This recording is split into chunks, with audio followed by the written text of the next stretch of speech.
Hello guys, welcome to my YouTube channel. എല്ലാവരും subscribe ചെയ്ത് എന്നെ ഒന്ന് സപ്പോർട്ട് ചെയ്യണം. അപ്പം ഞാൻ ഇന്ന് കുറച്ച് കണ്ടീഷണേഴ്സിൻ്റെ, നമ്മുടെ ഹെയറിൽ യൂസ് ചെയ്യുന്ന കണ്ടീഷണറിൻ്റെ റിവ്യൂ ആയിട്ടാണ്. അപ്പോൾ ഞാൻ യൂസ് ചെയ്ത് എൻ്റെ പേഴ്സണൽ ഒപ്പീനിയനും ഞാൻ ഫ്രീക്വൻ്റായിട്ട് യൂസ് ചെയ്യുന്ന കണ്ടീഷണേഴ്സും ഏതാണെന്ന് ഞാൻ പറഞ്ഞുതരാം. അപ്പോൾ ഫസ്റ്റ് വൺ തന്നെ നിങ്ങൾ ആദ്യമേ കണ്ടല്ലോ, ഇവിടെ മുറിച്ച് വെച്ചിരിക്കുന്ന ഒരു ബോട്ടിലിൻ്റെ ഒരു പോർഷൻ. ഇത് കണ്ടാലും മനസ്സിലാവും ലോറിയലിൻ്റെയാണ്. ലോറിയലിൻ്റെ മറ്റേ എക്സ്ട്രാ നറിഷിങ് 6 ന്യൂട്രീറ്റീവ് ഓയിൽസൊക്കെ ഉള്ള ഒരു സംഭവമില്ലേ, അപ്പോൾ ഇതാണ്. ഇത് ഡ്രൈ ആൻഡ് ഡൾ ഹെയർ എന്നല്ല എന്നാണ് പറയണത്. ഇത് നമ്മുടെ ഹെയർ ഭയങ്കര സ്മൂത്ത് ആൻഡ് സിൽക്കി ആക്കും. ബട്ട് സ്റ്റിൽ ഇത് കണ്ടിന്യൂസ് ഡെയിലി ഒരു യൂസിന് ഞാൻ ഒരിക്കലും പ്രിഫർ ചെയ്യില്ല. കാരണം കുറച്ച് കെമിക്കൽസൊക്കെ കൂടുതലുള്ളതാണ്. നമുക്ക് ഒരു ഫങ്ഷനൊക്കെ വരികയാണ്, അപ്പോൾ നമുക്ക് നല്ല ഷാമ്പൂയിങ് ഒക്കെ ചെയ്ത് കഴിഞ്ഞിട്ട് നല്ലൊരു കണ്ടീഷണറൊക്കെ അപ്ലൈ ചെയ്ത് ഹെയർ നല്ല സ്മൂത്ത് ആൻഡ് സിൽക്കി ആവണം. പിന്നെ നല്ലൊരു സ്മെല്ലും കൂടി വേണമെന്നുണ്ടെങ്കിൽ ഇത് നമുക്ക് യൂസ് ചെയ്യാം. ഡെയിലി യൂസിന് ഇത് പ്രിഫറബിൾ അല്ല. കുറച്ച് കെമിക്കൽസൊക്കെ കൂടുതലാണ്. ഹെയർ ഫോൾ ഇഷ്യൂസൊക്കെ കാര്യങ്ങളൊക്കെ മേ ബി വരാം ലോങ് ടേം യൂസ് ചെയ്തിട്ടുണ്ടെങ്കിലും.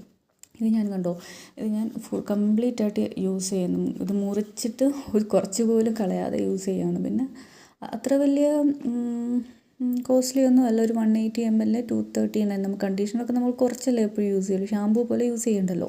അപ്പോൾ കുറച്ച് യൂസ് ചെയ്താൽ കുറച്ച് ഒരു 1-2 months മേ ബി 3 months ഒക്കെ ഓടും.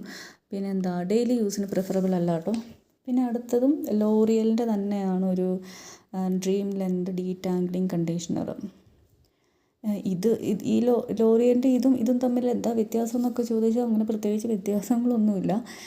എല്ലാം കണ്ടീഷണറിൻ്റെ ഒരു പർപ്പസ് ചെയ്യുന്നെന്ന് മാത്രം. പിന്നെ ഡ്രീം ലെന്ത് ഡീടാംഗ്ലിംഗ് അങ്ങനെയൊക്കെ ഉണ്ട്. എന്നാലും എല്ലാം ഒരേ പർപ്പസാണ് സെർവ് ചെയ്യുന്നത്. എനിക്ക് പ്രത്യേകിച്ച് വ്യത്യാസങ്ങളൊന്നും തോന്നിയിട്ടില്ല. പിന്നെ ഇത് ഓരോരുത്തരുടെ പേഴ്സണൽ ചോയ്സ് അനുസരിച്ചിരിക്കും. ഇതിന് വേറൊരു സ്മെല്ലായിരിക്കും, അതിന് വേറൊരു സ്മെല്ലായിരിക്കും. ചിലർക്ക് ഇത് യൂസ് ചെയ്താൽ നല്ല സിൽക്ക് ആൻഡ് സോഫ്റ്റായിട്ട് മുടിയൊക്കെ തോന്നും. ചിലർക്ക് അത് യൂസ് ചെയ്യുമ്പോഴായിരിക്കും. പിന്നെ മേ ബി ചിലർ കുറേ വർഷങ്ങളായിട്ട് ഇപ്പോൾ ഡ്രീം ലെന്തിൻ്റെ കണ്ടീഷണർ തന്നെ യൂസ് ചെയ്യുന്നവരാണെങ്കിൽ അവർക്ക് അതായിരിക്കും എപ്പോഴും എഫക്റ്റീവായിട്ട് തോന്നുന്നത്. അത് അവർക്ക് കംപ്ലീറ്റ്ലി ചിലപ്പോൾ സ്യൂട്ടാവും ഹെയറിന്. അപ്പോൾ അങ്ങനെയുള്ളവരൊക്കെ ആണെങ്കിൽ ഇത് യൂസ് ചെയ്യുക, അല്ലെങ്കിൽ അത് യൂസ് ചെയ്ത് രണ്ട് പ്രത്യേകിച്ച് വ്യത്യാസങ്ങളൊന്നും ഞാൻ കണ്ടിട്ടില്ല. പിന്നെ ഇതിലും കെമിക്കൽസൊക്കെ ഒരുപാടുണ്ട്. അപ്പോൾ ഇത് ഡെയിലി യൂസിന് ഞാൻ ഒട്ടും പ്രിഫർ ചെയ്യില്ല. മേ ബി ഫങ്ഷനൊക്കെ പോകുമ്പോഴോ ഇല്ലെങ്കിൽ ഒരു ഡീപ്പ് ക്ലെൻസിങ്ങിൻ്റെ ആവശ്യം വരുമ്പോഴോ അങ്ങനത്തെ ഉള്ള സമയങ്ങളിലൊക്കെയാണ് ഈ കണ്ടീഷണറൊക്കെ ഞാൻ യൂസ് ചെയ്യുന്നത്. പിന്നെ അടുത്തത് ഡവിൻ്റെയാണ്. ഡവിൻ്റെയും ഡീടാംഗ്ലിംഗ് കണ്ടീഷണർ. ഇത് യൂസ് ചെയ്യുമ്പോൾ എനിക്ക് ഫീൽ ചെയ്യുന്നത് എന്താണെന്ന് വെച്ചാൽ ഇച്ചിരി എക്സ്ട്രാ സോഫ്റ്റ്നെസ്, ഭയങ്കര മുടി ഇങ്ങനെ പറന്ന് കിടക്കും. നല്ലൊരു ഫീലാണ്. പുറത്തൊക്കെ പോകുമ്പോഴാണെങ്കിലും നമുക്ക് ഒരു നല്ല ഫോട്ടോസൊക്കെ എടുക്കാനുള്ള ഒരു ഡേ ആണെങ്കിൽ അങ്ങനെയൊക്കെ ഉള്ളപ്പോൾ മുടിക്ക് നല്ലൊരു ഫ്ലഫി ഫീൽ തരും ഇത് യൂസ് ചെയ്ത് കഴിഞ്ഞിട്ടുണ്ടെങ്കിൽ. ഡെയിലി ഷൈൻ കണ്ടീഷണർ ഇത് 99 rupees ഉള്ളൂ കേട്ടോ. എത്രയാണ് 80 ml. ഇത് അഫോർഡബിൾ അല്ല. ഇതെല്ലാം സ്റ്റോറുകളിൽ നമുക്ക് കിട്ടുന്നതാണ്. അപ്പം ഇതും ഞാൻ ഡെയിലി യൂസിന് പ്രിഫർ ചെയ്യില്ല. കണ്ടീഷണർ ഞാൻ ഡെയിലി യൂസ് ചെയ്യാറില്ല.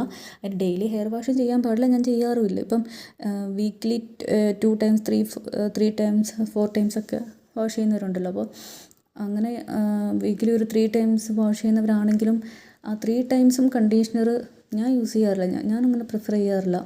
അത് വല്ലപ്പോഴും ഒക്കെ മാത്രമേ കണ്ടീഷണർ ഞാൻ യൂസ് ചെയ്യാറുള്ളൂ. കാരണം ഒരുപാട് കെമിക്കൽസും കാര്യങ്ങളൊക്കെ ഉള്ളത് കൊണ്ട് ഞാൻ പ്രിഫർ ചെയ്യില്ല. ഇനി ഇൻ കേസ് കണ്ടീഷണറൊക്കെ അങ്ങനെ യൂസ് ചെയ്തിട്ട് പ്രോബ്ലംസ് ഒന്നും വരാത്തവരാണ്, സ്യൂട്ട് ആവുന്നവരാണെങ്കിൽ യൂസ് ചെയ്യാം. അപ്പോൾ ഈ 3 കണ്ടീഷണറും നല്ലൊരു ചോയ്സാണ്. നല്ല ബ്രാൻഡുകളിൽ നിന്നുള്ള കണ്ടീഷണേഴ്സാണ്. നമുക്ക് ആവശ്യമുള്ളപ്പോൾ എന്തെങ്കിലും ഫങ്ഷനൊക്കെ പോകുമ്പോൾ അങ്ങനെ ഒക്കെ ടൈമിൽ നമുക്ക് പെട്ടെന്ന് ചൂസ് ചെയ്യാൻ പറ്റുന്ന കണ്ടീഷനാണ്. അപ്പോൾ ആ ടൈമിൽ നമ്മൾ നല്ലൊരു കണ്ടീഷണർ തേടി പോകേണ്ട കാര്യമൊന്നുമില്ല. അപ്പോൾ ഇത് തന്നെ നമുക്ക് ഡയറക്റ്റ് ചൂസ് ചെയ്യാവുന്നതാണ്. അപ്പോൾ ഓക്കെ, ബൈ.